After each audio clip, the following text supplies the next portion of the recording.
If you missed the last video on the 23 Jailbreak Hellcat Magnum, I will put a link in the corner. Go watch it after this video. I was able to get all of the front sheet metal converted over from the Hellcat to the Magnum, and then I painted the engine bay Go Mango, and I undercoated the whole car. And you can see how nice the Go Mango actually came out, and then we have the undercoating. I am a firm believer that this undercoating improves the longevity of these cars because Dodge didn't offer much protection from the factory when these were built. They still don't offer much protection. So the undercoating should help this car last for years to come.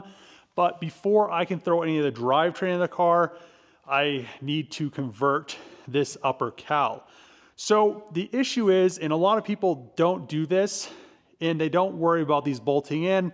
You get a lot of squeaks and nothing is really tight, nothing's bolted in. What happens is everybody likes the Charger dash in the Magnums. I really like the Challenger dashes, not just because they are direct bolt-in, because a Magnum technically is a Challenger for some reason.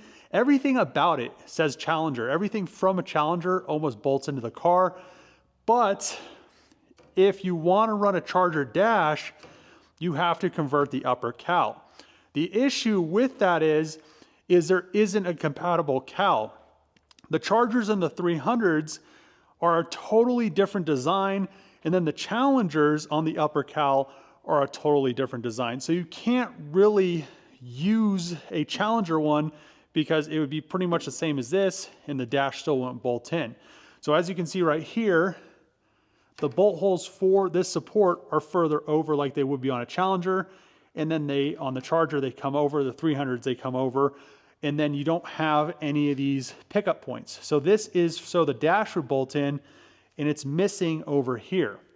The only thing that is the same is where it pins in the center, and then this center bolt that bolts the dash down.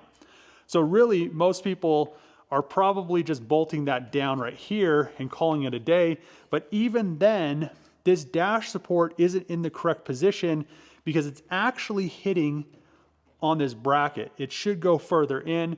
That's why this isn't actually mating up, and you can't really pull it. You could probably pull it if you had to and then screw it down and then it'd just be, you know, what it is. But what I need to do, and eventually it'd be nice to make a production stamp so it's just one thing that you just spot weld in. But at this time, what I always do is I just section in these pieces, and you can't section them in past this window frame. So where the window goes in, the issue is it's a different width. So it's actually on the Chargers, it sticks up another 2 millimeters, which isn't that big of a deal, but then you have the window pushed up and then you have the cowl and all this other stuff. It's easier to just section it in here. Dodge must have been thinking they're going to sell a bunch of them in like Australia or something, because they have the pickup points right here for right-hand drive. So, but yeah, here's the other one that we have to pin in, and it's just going to go right here. So I'm just going to section everything in from the Charger. Now have the upper cowl removed, and as you can see, there's some surface rust over here. And then there's probably some rust under this foam, and there's also some mold that has been growing underneath the piece of metal for quite some time. And I'm guessing at one point in time, somebody didn't put a windshield in all the way, and the seal probably just leaked, and it just found its way into these holes, and it just started to kind of form some mold. So the one thing I'm gonna have to do anyway is cut all this foam out, and I'll reapply it, because when I'm welding this, it will catch on fire, and it'll be a lot nicer to just get rid of that. And before I actually weld the new piece in and spot weld it in, I'm gonna coat the inside of this, because this is all uncoated metal. And that's another thing that I'm talking about with how I undercoat these, because Dodge really didn't do a great job making these things so they wouldn't rust over time. So, you know, if this kept going, it probably could rust. I pulled the first piece of foam right here out. In this car, when I got it, it smelled musty inside. And this is probably one of the reasons. I'm thinking all the foam in the car is probably like this, but it's full of water, and it's been inside. So this water, yeah, it smells just like it did when the windshield was in. So this foam has been saturated for a really long time. I'm hoping that there isn't any huge rust issues right here, because it's already getting worse. I could actually feel the difference. It's actually a little bit thicker, so I might have to grind that down. Let's get all this foam out. Has plenty of rust, so I'm gonna have to clean all this up. You can see it's pretty decent right there. I think most of it's surface. It was getting a little bad right there.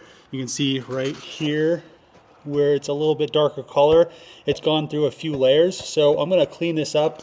And also on this side right here, it's that color.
The last thing I need to do before I go and undercoat the floor is, you can see this hole right here is not round. On the newer cars it's round, and being able to drill a round hole right here is kind of a pain.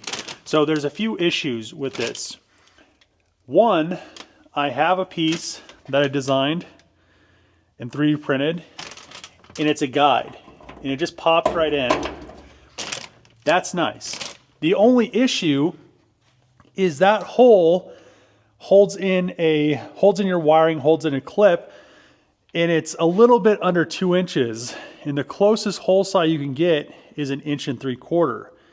That's an issue because then at least it's going to be a round hole, but I still am going to have to come in with the Dremel and make it bigger until it fits. This is what everything 2015 and up looks like, and you can see this is a 2-inch, and it's very close.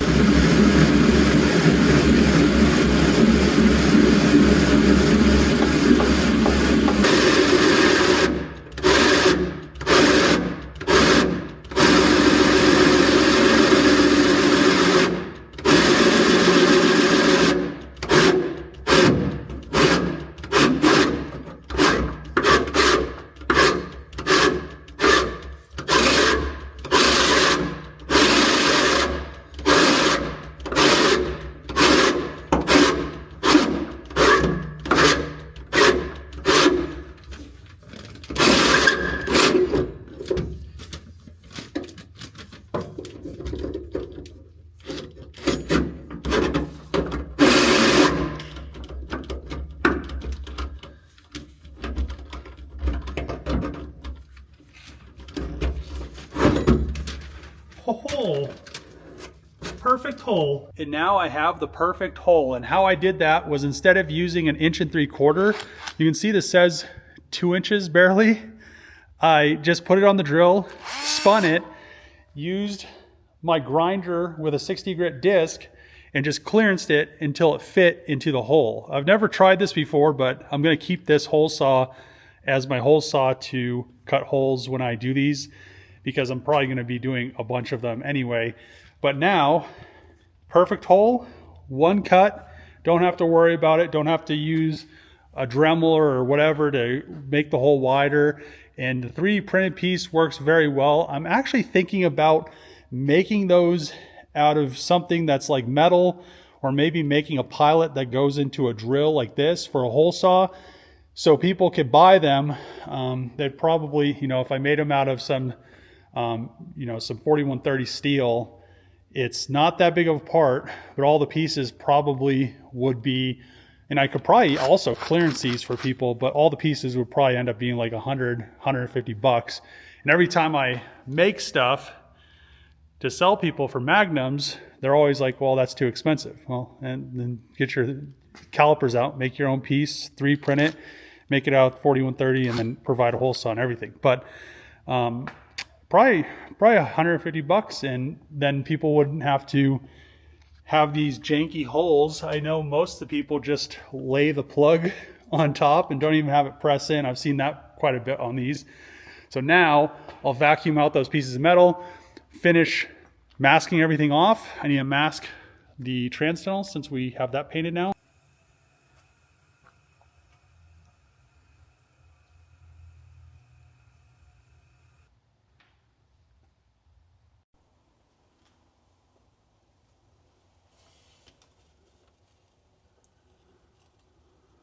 After a ton of work, the Jailbreak Hellcat Magnum is finally ready to assemble in the next video, and this thing has come a long way.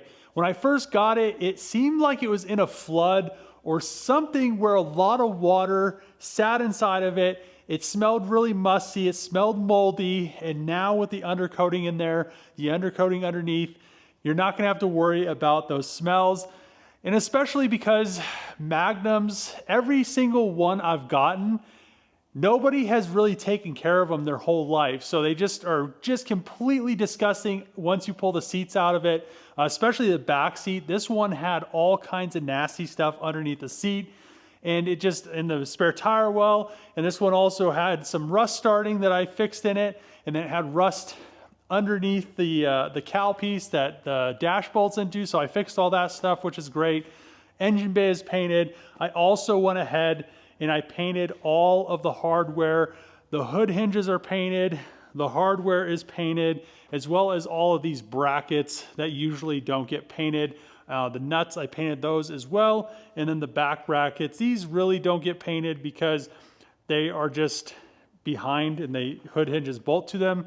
But I just threw an extra coat of paint because they were here, and it just makes them a little bit more protected from rust and wear and tear over time.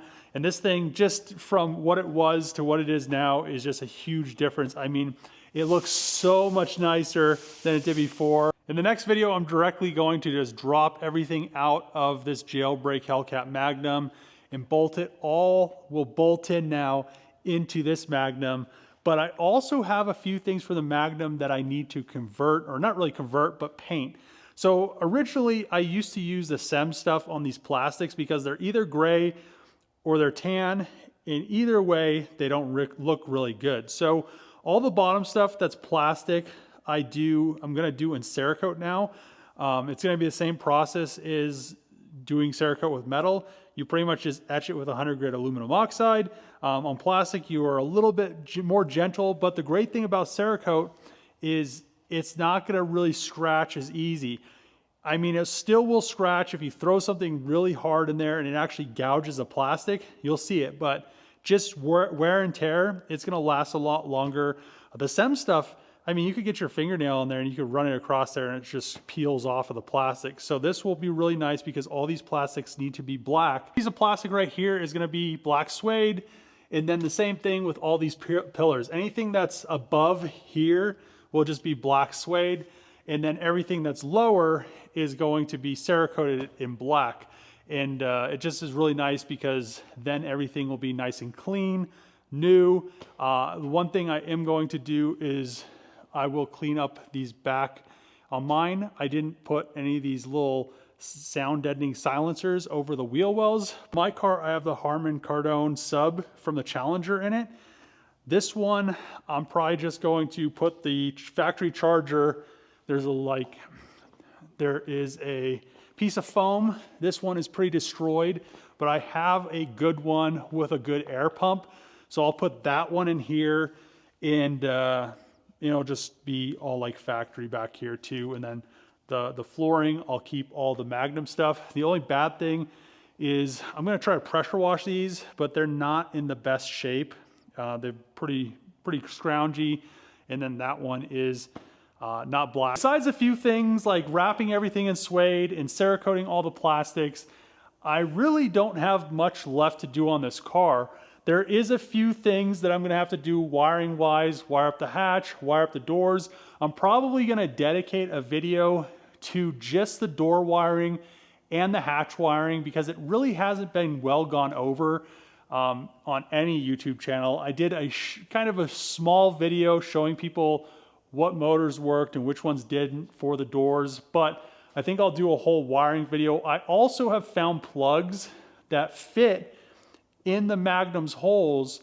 So then all you have to do is de-pin the charger harness, pin it into this new plug, and then it'll fit just like factory. So then you don't have to, I mean, I've seen a lot of people where they just butt connect the harnesses because the plugs don't actually fit. Because on the Charger, there's two, and on the Magnum, it's only one in the front. One in the front, one in the rear. Same thing with the hatches. I've seen a lot of just kind of janky stuff that people have done wiring-wise. I've also seen it on the engine bays, but this thing should come together really quick now because in the next video, I'll be able to swap all the drivetrain, all the wiring, dash, most of the interior, and in the next video it should be running and driving, which is going to be awesome. And I'm super stoked how the Jailbreak Magnum is coming out. I mean, it is looking so clean.